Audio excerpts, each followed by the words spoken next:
So I've really been upping the volume on the bicycle this fall. You can follow me on Strava, Evan Moore, on Strava. Just put that in the search, and you recognize my face because you're watching my YouTube channel.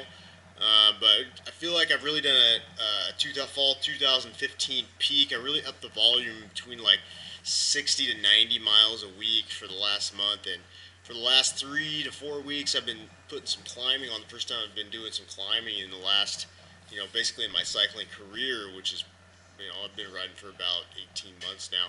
So, like 40 miles. This is 37.8 with 2,023 feet of climbing.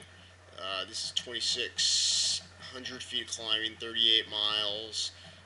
This one was 2,300 feet of climbing, 1,800 feet of climbing. Then when I 970 feet was the first time I kind of got into the hills there. So, and it's really interesting. I've really been seeing an exponential growth just over the little bit of the couple weeks that we've been climbing here. Getting into the hills, it's really, you can really see it. So, that being said, it's time to start looking at power meters. It's time. I bought some new tires. I wore my tires out. I wore my rear tire out where a skid occurred. The cap's starting to come off and the sidewall's buckling a little bit. So that's pretty exciting. I actually get to buy some new tires.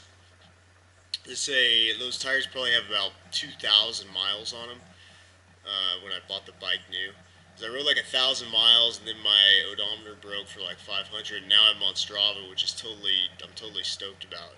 I have some friends on Strava. It's freaking awesome. It's a great application.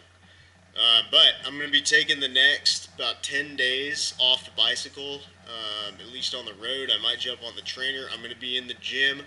I'm going to be stretching. I'm going to be doing some yoga. I'm going to be doing strength training of my legs and my upper body. So I don't forget about the upper body. I'm not trying to drop into the, 60 kilo range, 65 kilo range. I still want to keep some muscle mass on, so I need to get back in the gym and get that going. I just made a really nice premium protein black bean soup for the week. It's really nice. It's savory. I've been doing a lot of chili lately for the past 3 weeks. Every Sunday I've been making a big pot of beans and I just eat on that maybe 1, 2 meals a day. It's a good way to be successful on a vegan diet. You make a big pot of beans once a week and then you just eat on that and you make it good. So if you like chili, you can put the chili in there. You can get a good red bean, black bean, kidney bean chili, whatever bean you're passionate about feels good on your palate. You want to get that going. Now this week, really interesting what I did is I made a black bean soup, a hearty black bean soup. Like took organic black beans and I soaked them, did a quick soak actually, and then once I got them boiled for about an hour, I blitzed them in the blender and made a thick kind of base for the soup. And then I took the remaining whole black beans, put those in there, 2 organic onions, chop, chop, chop, chop, in the pot, organic vegetable broth in the pot, and salt and pepper, and you're done. And it's really savory and it's very tasty. It's the highest quality protein that I can get in my area. The salad, the greens are high quality protein as well, but the sheer volume of greens you would need to eat to get your protein, that's a lot of greens. You could do it. You absolutely could do it. Cows do it every day, but I just don't have the time to eat that many greens, so I'm gonna eat some legumes. And I'm gonna get that high quality protein and all that fiber and all that goodness, the good digestive health. Okay, so as a key to living on a cooked vegan diet, eat the legumes. It's the highest quality protein you're gonna get. And I like black beans. They're high in lysine. If you're eating a can of black beans a day, you're getting enough lysine. You're getting overboard on your protein intake. Okay, all plant foods have every essential amino acid, so you don't need to worry about that. All right. And I'm being lazy. I got this here. This is like Pine Mountain Fire Log, 4-hour fire log. It's supposed to be pretty eco-friendly, and actually, I'm pretty impressed with the burn on this one. This one's been going. It's like 3 hours. That's a 3 hour burn right there.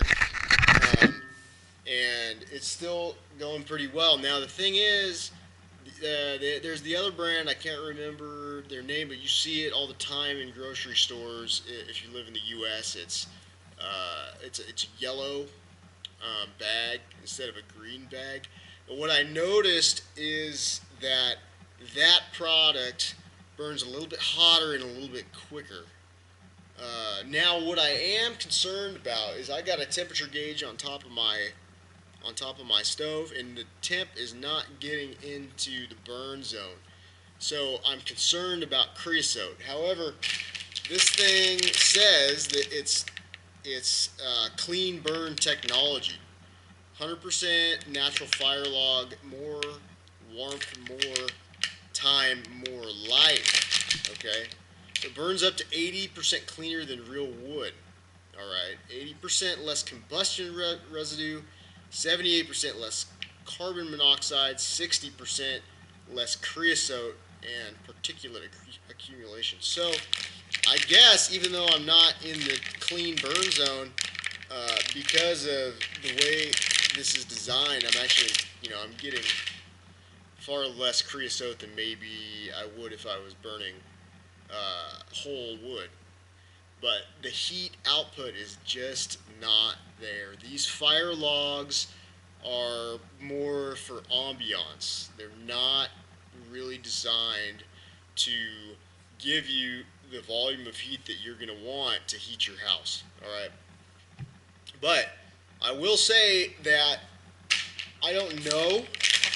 I don't know the actual numbers or the science behind it, but I gotta believe that burning one fire log is got to be more environmentally friendly than burning the natural gas that you would burn in the night. Okay, burning that in that 4 hours, I should say. Because if I go sit over by the stove, my back gets hot. I get warm. I'm not concerned about it. Um, so there you go. Go try go try out some Pine Mountain fire logs. See if you like them. All right, it was an update on cycling and whatnot. Keep being vegan for sure. Make sure you're eating enough greens and getting enough fruit. Coming into California citrus season, so we're going to be seeing a lot more California mandarins, just eating that up. Best to buy the mandarins from the farmer's market. Go out, get some farmer's market mandarins. They're twice as good as the cuties, quote, cuties that you're going to get in the grocery market. All right? Keep it fresh, keep it dirty.